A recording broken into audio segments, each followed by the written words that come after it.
Hello बच्चों, आज हम लोग लाइट के बारे में पढ़ेंगे, ये वाली लाइट के बारे में। तो वेलकम बच्चों, class 10th light reflection and refraction chapter में। मेरा नाम है स्वप्निल श्रीवास्तव और इस वीडियो सीरीज में हम लोग आपका लाइट का जो चैप्टर है उसमें सारी थ्योरी को कवर करेंगे। लेकिन कंडीशन ये है, आप लोग पूरे वीडियो लेक्चर की सीरीज कवर करना।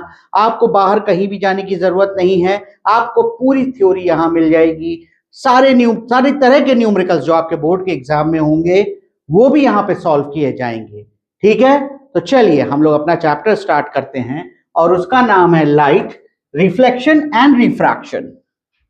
अब जैसा मैंने जब अरे यार रुको ऐसे किया था तो आपने देखा कि कुछ देर के लिए मैं दिखा, कुछ देर के लिए मैं नहीं दिखा।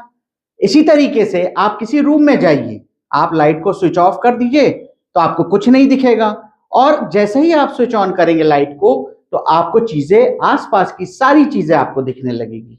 इसका मतलब क्या हुआ कि लाइट की वजह से जो हमारी आसपास की चीजें हैं उनको हम देख पाते हैं। तो यानी लाइट में जो पहली चीज हुई वो क्या हुआ, light helps us to see the things around अस।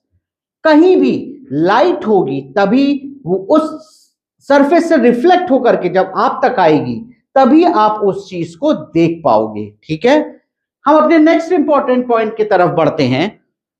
जैसा मैंने बोला कि without light there is complete darkness, यानी कि जहां पर लाइट है ही नहीं वहां पर क्या होगा, केवल डार्क चीजें होंगी। समझ रहे हो, डार्कनेस होगी केवल, यानी कि कहीं भी अगर अंधेरा है तो वहां केवल क्या होगा, डार्कनेस होगी।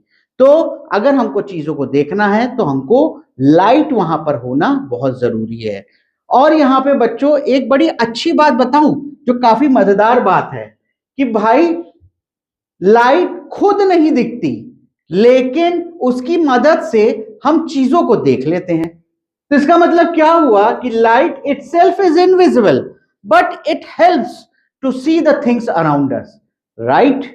तो अगर यहां तक आपको समझ में आ गई है चीज तो मैं आपको बताता हूं, अगर आपसे कोई पूछे भाई what is light, define light, तो कैसे बोल सकते हैं। लाइट एक एनर्जी का फॉर्म है जिसके हेल्प से हम लोग आसपास की या अपने अराउंड जो चीजें हैं उनको हम देख सकते हैं।